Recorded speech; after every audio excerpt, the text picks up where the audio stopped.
Welcome sa bagong episode ng ating tutorial. Sa video ito is malalaman natin yung flight planning procedures and UAV deployment for mapping purposes.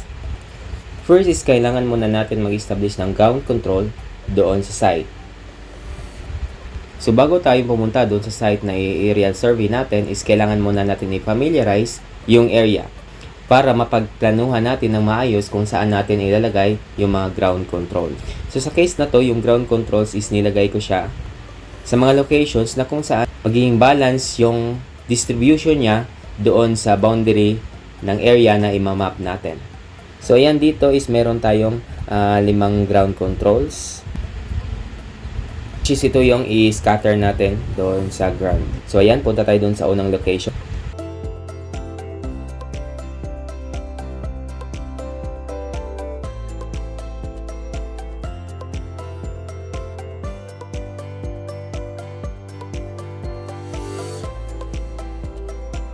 So yan, ganyan yung ground control na ilalagay natin. So meron siyang white at saka red para madali natin siyang ma-distinguish doon sa photo during data processing.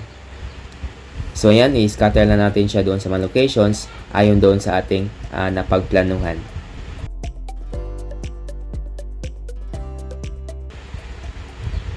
So yan, serve lang natin yung lahat ng controls. So itong step na to, which is yung paglalagay ng ground controls, is hindi na natin kailangan kung yung drone or UAV na gagamitin natin is pwede siyang makakonect doon sa GNSS system natin. In this case, hindi capable yung UAV natin na mag-connect directly doon sa GNSS instrument. So kailangan talaga natin maglagay ng ground controls. Kasi itong mga ground controls, ito yung magdidictate sa accuracy natin during data processing ng mga ating nakakapture na images. So after natin ma-scatter at ma-observe yung ground controls natin ayon sa ating napagplanuhan, pwede na tayong mag-proceed sa flight planning and deployment.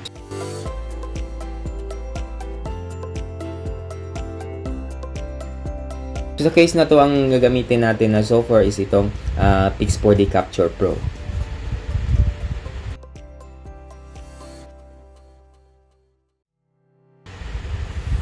Ayan. So dito sa software is una natin makikita is yung map view niya. At saka status ng mga device natin kung connected ba siya or hindi. So diyan sa taas makikita natin na connected yung drone natin dito sa ating controller device. So after nyan is pwede na tayong mag-add ng flight plan. So pag click nyo yung new plan, ayan. So ganito yung maglalabas. Yung gagawin natin is purely mapping. So ito yung option na kailangan nating piliin. After nyan is maglalabas itong flight plan interface. Dito ang una natin i-configure is yung boundary ng area na ating imamap. So ayan, so i-adjust lang natin yun doon sa coverage ng area na gusto nating i-include sa mapping. So ayan, i-adjust lang natin yung mga corners.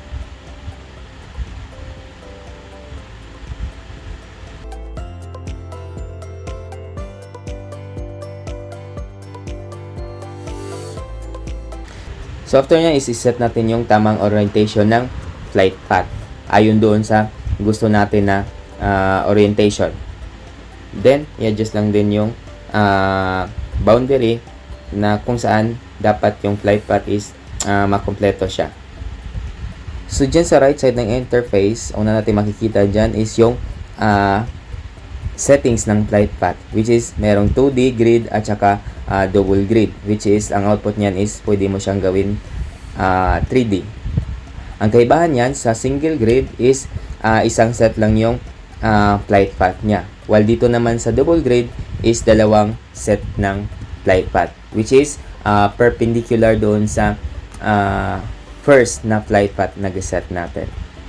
So yan, like for example, ang gagamitin natin dito is double grid. So yan, ito na yung flight path niya. So merong yang naka-blue at saka meron yang naka-white. So i-adjust lang natin ng konti na magiging kompleto yung flight path niya. So dapat walang putol. So after natin ma-set yung path settings is punta na naman tayo dito sa mission settings. Next na i-configure natin dito is itong flight height. So sa flight height is magdedepende na yan doon sa preference nyo. Pag mataas yung flight height is mataas din yung coverage niya. At saka bababa din yung flight time niya. So pag mababa yung flight height, mababa yung coverage, tataas yung flight time. Ang downside lang pag mataas masyado yung flight height na i-set natin is mababa yung resolution. So mas less yung detail na makikita natin doon sa mga output images. Pag mababa yung flight height, tataas naman yung image resolution, in which mas maraming detail ang makikita natin doon sa mga images. Now next is isiset ninyong mga image overlaps. So sa overlaps is meron dyang dalawang uri. Una is yung front overlap. So sa front overlap, pag isiset natin na 80, like for example sa case na to, ang ibig sabihin yan, yung overlapping ng images is nasa 80%. So pag mataas yung overlap, mas marami kang images na kakailanganin in a certain path. Next, dito tayo sa side overlap, which is same lang din sa front overlap, pero yung overlapping images is doon sa side niya, between ng dalawang flight path. So pag mataas yung value ng side overlap is kakailanganin mo ng maraming flight path. Pag mababa naman yung value ng side overlap is konti lang yung flight path na kakailanganin mo para makumpleto yung flight plan. Ang downside lang pag mababa masyado yung overlap mo, like for example less than 40%, is kukutin lang din yung data na magagamit ni software sa pagta-triangulate ng mga images during data processing. So ang result is hindi mo siya magagamit sa high resolution rendering. Next na settings dito is yung camera angle. So dyan is pwede mo i-set from negative 90 to 0. So usually pag mapping ang ginagamit natin dito na settings camera angle niya is negative 90. Kung saan yung camera is nakatutok directly doon sa ground.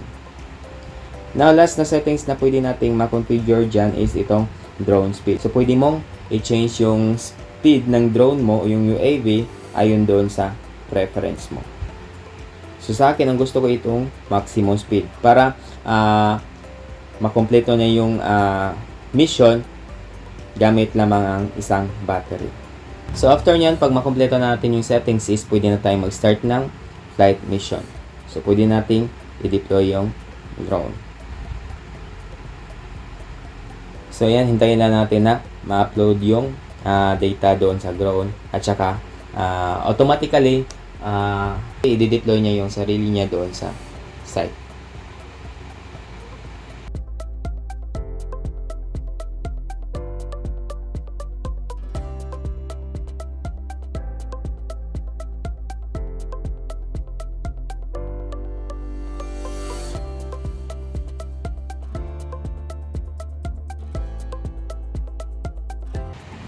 So yan, so makikita natin is pina-follow ng drone natin yung flight path na giset natin. So ang gawin natin dyan is kailangan na natin hintayin na matapos niya yung lahat ng flight path na giset natin doon sa isang flight plan.